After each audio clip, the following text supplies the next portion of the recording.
Throughout your laboratory experiences, you will frequently need to assess the purity or identity of a crystalline solid. Both of these goals can be accomplished by determining a compound's melting point.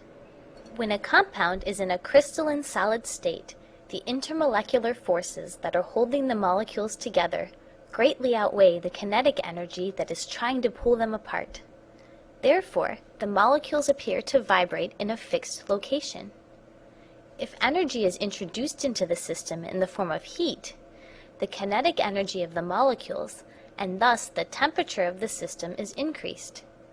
At a certain point, the molecular kinetic energy is high enough to overcome the attractive forces that are holding the molecules together. As a result, the crystal lattice breaks down and the molecules enter a liquid state. The temperature at which the solid and liquid phases of a compound are in equilibrium at a certain pressure is called the melting point. In reality, a solid melts over a temperature range instead of at a specific temperature. Because this range is a physical characteristic, it is reproducible for a pure compound. For example, N-phenylacetamide melts between 114.2 and 114.9 degrees Celsius. Therefore, the term melting point really implies a melting range.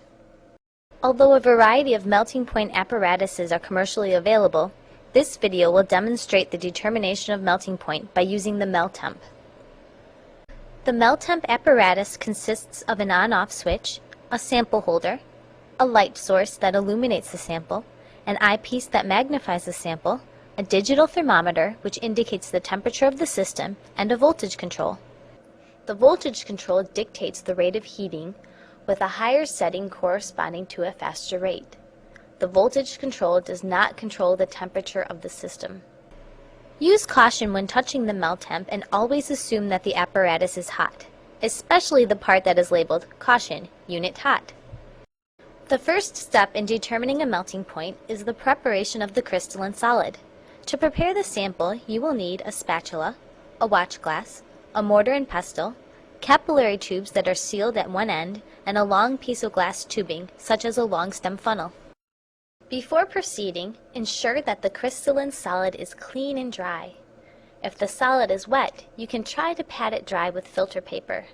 Do not place the sample in the oven, where it may melt or decompose. If your sample consists of large crystals, you must first crush them into smaller crystals with a mortar and pestle. Large crystals cannot pack together well, which creates air pockets. If air pockets are present in your sample, then a time lag for heat transfer will exist, causing the crystals to heat unevenly. If you do not have a mortar and pestle, you can use the flat end of a spatula to grind the sample instead. After crushing the crystals, place them on a watch glass. Turn the capillary tube upside down and thrust the open end over the crystals. A small amount of crystals should be trapped inside the capillary. Invert the tube to its correct orientation and pack the crystals down to the bottom by gently stroking the tube or by tapping it on your bench top. If the crystals fail to fall to the bottom of the capillary, then drop the capillary through a length of glass tubing. A long stem funnel works well for this application. You may have to repeat this action several times to ensure that the crystals are effectively packed down. Loose material contains air pockets, which cause the sample to heat unevenly. Ideally, the smallest manageable amount of material should be used, which correlates to a depth of approximately 1 millimeter of packed material. If the depth exceeds 2 millimeters, inaccuracies may result due to uneven heating. Prepare 4 capillary tubes of your sample.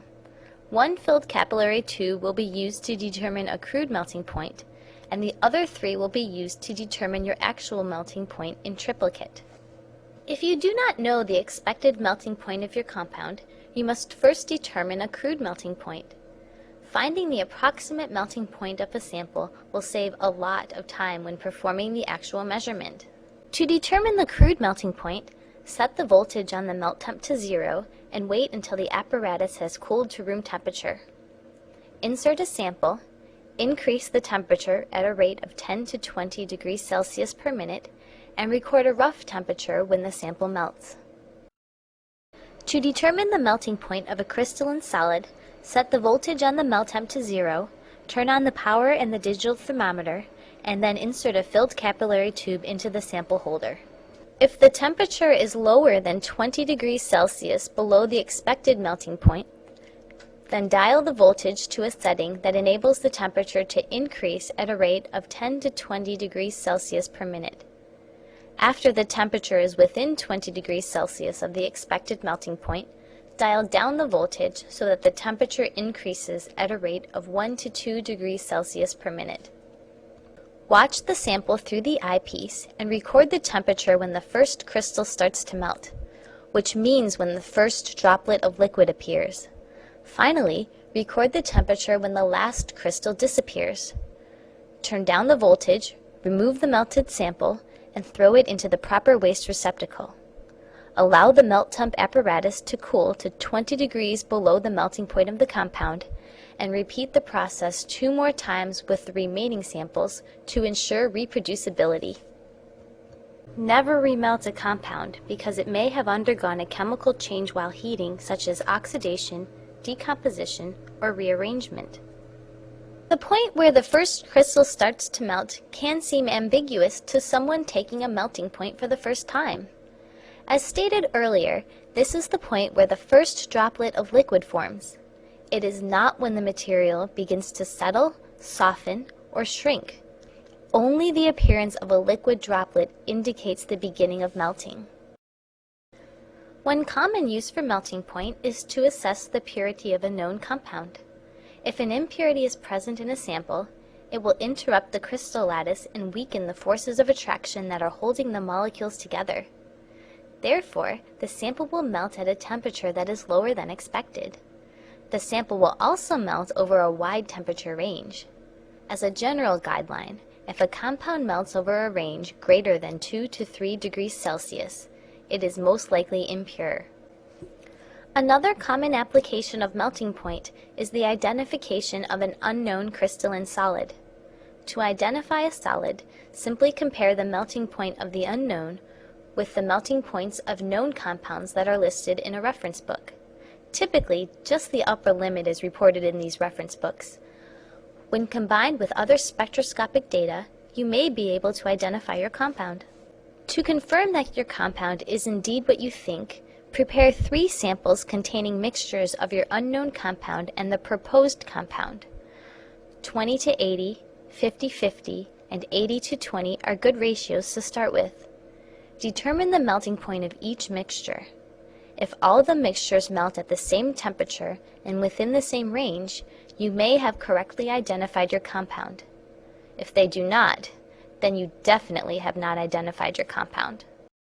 There are several ways to obtain inaccurate melting point readings. The most common mistake is increasing the temperature too rapidly. In this situation, the capillary will not have enough time to equilibrate with the heated block.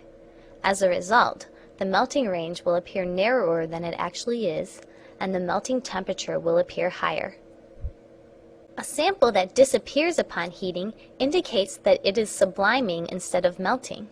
To remedy this problem, seal the open end of the filled capillary with a Bunsen burner before placing it in the sample holder. A sample that changes color upon heating is probably undergoing decomposition. Decomposition must be reported along with the melting point of the compound. If the melting point is still incorrect after troubleshooting, or if you need to confirm the accuracy of your result, you must calibrate the melt temp apparatus. To do this, find pure compounds with known but dissimilar melting points. This video will use naphthalene, N-phenylacetamide, salicylic acid, and succinic acid. Determine the melting point of each pure compound and compare the value you received with what is expected. Plot the actual melting point of each compound against its observed melting point.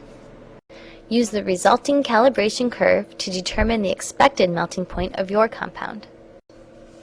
Determining the correct melting point of a crystalline solid involves good technique in both sample preparation and in taking the melting point. To ensure accurate results, use a minimal amount of solid, pack the crystals tightly together and increase the temperature slowly. Determining the melting point of a crystalline solid is the best way to assess its purity or establish its identity.